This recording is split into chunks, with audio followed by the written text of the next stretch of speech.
జీవితం అనేది మన కర్మ ప్రణాళికతోనే లేదు, భార్య కర్మ ప్రణాళిక, పిల్లలు, మనకు అనుబంధం ఉన్నవాడు అందరి ప్రణాళికలు అందులో ఉంటాయండి. అందుకే పెళ్లి చేసేటప్పుడు అమ్మాయి జాతకాలు కలిసేయాలి ఎందుకు చూస్తే ఆ మాత్రం నిమిత్త మాత్రంగానైనా చూడాలి.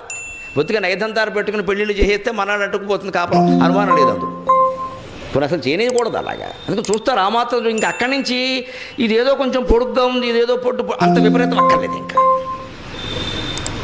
జాతకాలు ఇవన్నీ ఎప్పుడు స్థూలంగానే పాటించాలి. దయచేసి అర్థం చేసుకోండి, సూక్ష్మంగా వెళ్ళకూడదు. ఎందుకంటే జాతక జ్యోతిష్ శాస్త్రం మొత్తం ఖగోళ శాస్త్రం, మానవ జీవితానికి సంబంధించింది కాదు. అది మొత్తం సమాజ జీవితానికి సంబంధించింది, మొత్తం భూమండలానికి సంబంధించింది.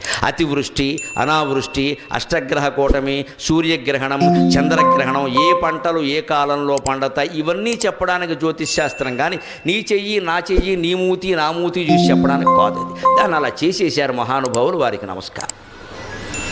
ఎందుకంటే వ్యాపారం చేయడానికి బాగా వీలు, మనిషిని ఎంత భయపెట్టేస్తే అంత వీలు. అందులో మీరు మీ జీవితాల్లో మీకు చెప్పిన చూసుకుని 90% అబద్ధాలే, 10 కూడా జరగవు. ఆ జరిగిన వాళ్ళ చేత చెప్పిస్తారు టీవీల్లో, అవి మనం నమ్మేస్తూ ఉంటాం. జరిగే అవకాశం లేదు. జ్యోతిష్ శాస్త్రం సమిష్టి జీవితానికి సంబంధించింది తప్ప వ్యష్టి జీవితానికి సంబంధించింది కాదు. వ్యష్టి జీవితం మీద ప్రభావం ఉంటుందండి. ఈ ప్రాంతం అంతా వాన కురిసినప్పుడు అందరి మీద పడుతుందండి, కానీ గొడుగేసుకున్నవాడి మీద పడుతుందా? కొందరికి 2 చినుకులు పడగానే జలుబు చేసేస్తుందండి. ఒకడు వానలో తారంగా వాడినా ఏమీ చేయదండి. వాడి శక్తి సామర్థ్యాలు ఉన్నాయా లేదా? అక్కడ జ్యోతిష్ శాస్త్ర ప్రభావం కూడా అంతే. స్థిరమైన సంకల్పం, భక్తి, జ్ఞాన వైరాగ్యాలు కలిగిన వాడిని నవగ్రహాలు కాదండి 18 గ్రహాలు ఉన్నవాడిని ఏం చేయలేవు. మొహమాటం ఏం లేదు ఆ విషయం. వెంకటేశ్వర సుప్రభాతం సహా అన్నింటిలో ఉంటుంది, మీ ధైర్యం కోసం చెబుతున్నా. సూర్యందు భౌమ బుధ వక్పతికం యసౌరి స్వర్భానుకేతు దివిషత్ పరిషత్ ప్రధానాక త్వద్దాసదాస చరమావతి దాసదాసాక శ్రీ వెంకటాచలపతే తవ సుప్రభాతం. సూర్యుడు, ఇందు చంద్రుడు, భౌమ కుజగ్రహం, బుధగ్రహం, వాక్పతి బృహస్పతి, కావ్య శుక్రగ్రహం.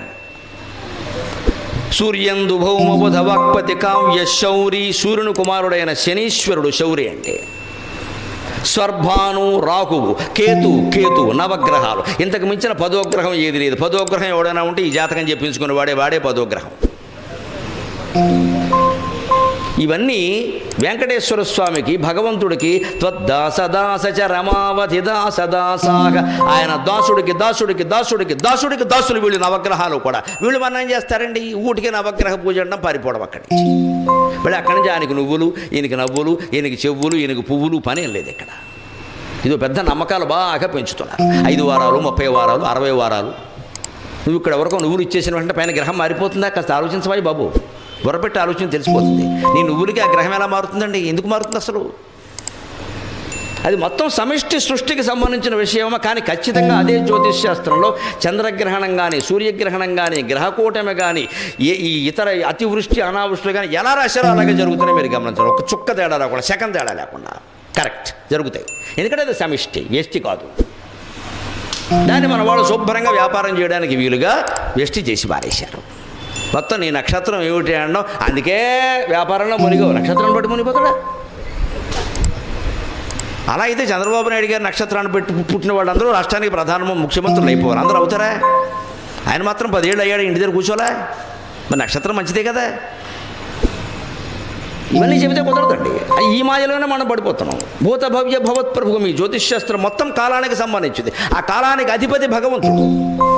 ఆ భగవంతుడిని మనం మనస్సులో స్మరించడం మానేసి ఇది చూపించుకుందామా, అది చూపించుకుందామా, నువ్వులు దానం చేద్దామా, మినువులు దానం చేద్దామా, ఎన్ని చేస్తారు, ఎంతమంది కోసం ఎన్ని చేస్తారు. మళ్ళీ రాహు కేతు అనగానే చెలో కాళహస్తి, మళ్ళీ అదొకటి. ఇక్కడ మధ్యన అదొకటి బయలుదేరింది బాగా. మొత్తం అక్కడికి వెళ్ళి రాహు పూజ, కేతు పూజ, తోక పూజ, తొండం పూజ అని చేయించి మొత్తం వాళ్ళు ఇంకా అదో సిస్టమ్ పెట్టారు. శివుడు పక్కెళ్ళిపోయాడు కాళహస్తిలో, రాహుకేతువులో మిగిలిన కర్మ కాలిపోయి. బ్రహ్మరాంబాను శివుడు వెళ్ళిపోయాడు అక్కడి నుంచి. జ్ఞానప్రసూనాంబ శివుడు లేడండి. రాహుకేతువు ఎంతసేపు పాములు గొడవలే, ఎందుకంటే మన భయం. అసలు శివుడు విడిపో. అదే కాళహస్తి శతకంలో దూర్జుడు స్పష్టంగా ఏం చెబుతాడంటే ఈ జాతకాల గురించి, గ్రహదోషంబులు దుర్నిమిత్తములు నీ కళ్యాణ నామంబు ప్రత్యకమున్ వేర్కొను ఉత్తమోత్తముని బాధల్ బెట్టగా జాలునే దగను కప్పగ జాలునే శలభ సంతానంబు నీ సేవ చేసి హతక్లేశులు కారుగాక మనుజుల్ శ్రీకాళహస్తీశ్వర. ఎంత అద్భుతమైన మాట చెప్పారండి. కాళహస్తి శతకం రాసినటువంటి దూర్జటి మాట కూడా నమ్మట్లేదు మనం కాళహస్తిలో ఉంటుంది. గ్రహదోషాలు, దుర్నిమిత్తాలు, దుశ్శకునాలు ఇవన్నీ మామూలు వాళ్ళని ఏమైనా చేస్తాయేమో నాకు తెలియదు కానీ నీ కళ్యాణ నామంబు ప్రత్యేకమున్ పేర్కొను ఉత్తమోత్తముని బాధలు పెట్టగా జాలునే. ఎవడైతే తన మనస్సులో నిరంతరం నమ శివాయ నమ శివాయ నమ శివాయ నమో నారాయణాయ నమో నారాయణాయ నమో నారాయణాయ శ్రీమాత్రే నమ శ్రీమాత్రే నమ శ్రీమాత్రే నమ ఆయన నిరంతరం మనస్సులో ఏదో ఒక దైవనామాన్ని స్మరిస్తూ ఉంటాడో వాడు వెంట్రుక పేకలు అవతల బో అని చెప్పాడు ఆయన. అది మనం చేయడానికి బద్ధకమై ఓ కేజీ నువ్వులు దానం చేసేసి మన కోడిపందాలు మనం ఆడుకుంటాం ఇక్కడ మన పేకాట.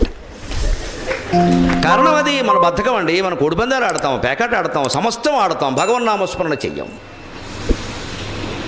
ఒకవేళ చెయ్యికి తప్పదంటే ఓ బ్రాహ్మణ్ణి పిలిచి నువ్వు చెయ్యి మా బదులు నీకో 100 రూపాయలు ఇస్తామంటాం. మంచిపోయి ఇప్పుడు వాడికి 100 వచ్చాయి, వీళ్ళని మనకు 100 కూడా పోయింది, ఏమి రాలేదు. వాడెవడో చేయడం ఏంటండి? ఆయన ఎవరో తింటే మనకు ఆకలి తీరుతుందా? మనం చేస్తేనే మనకి సమస్యలు తీరుతాయి. మనకు ఆయన చేస్తే మనకెలా తీరుతాయండి? ఇదంతా మొత్తం ఈ డిప్యుటేషన్ సిస్టమ్ కుదరదండి. ఆధ్యాత్మికతలో మన ఎడుపు మనం ఎడవలసిందే. పైగా దహనం కప్పగజాలునే శలభ సంతానం.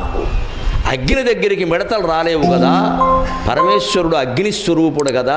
ఆ పరమేశ్వరుని నిరంతరం మనస్సులో ధ్యానించేవాడి దగ్గరికి సూర్య చంద్ర రాహు కేతు మొదలైన గ్రహాలు ఏవీ రాలేవని చెప్పాడు ఆయన. నిశ్చింతగా ఉండండి, మీ మనస్సులో మీ ఇష్టమైన దైవనామస్మరణ చేయండి.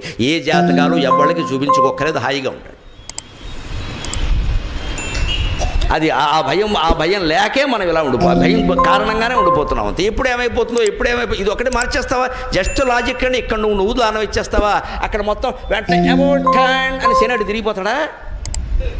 మరి అలా తిరిగిపోతే ఇంకోటి మీద పడాలి, వాడు దానం ఇవ్వలేదే. ఏ గ్రహాలు ఎలా ఉన్నాయి మనం చదువుకుంటున్నాం, ఆ మాత్రం విజ్ఞానం తెలియదా? అంత అజ్ఞానంలో పడతారేమిటండి వాళ్ళెవరో చెప్పగానే. పైగా వీళ్ళందరూ సన్నాసులు టీవీల్లో అరగంటకు 25,000 ఇచ్చి పెట్టించుకుంటున్నారమ్మా మొహమాటం లేదు చెప్పడానికి. పక్క వ్యాపారం పేయింగ్ మోర్ దాన్ 25,000. మండిపోతే నాకు ఇంగ్లీష్ వస్తుంది, తెలుగు రాదు.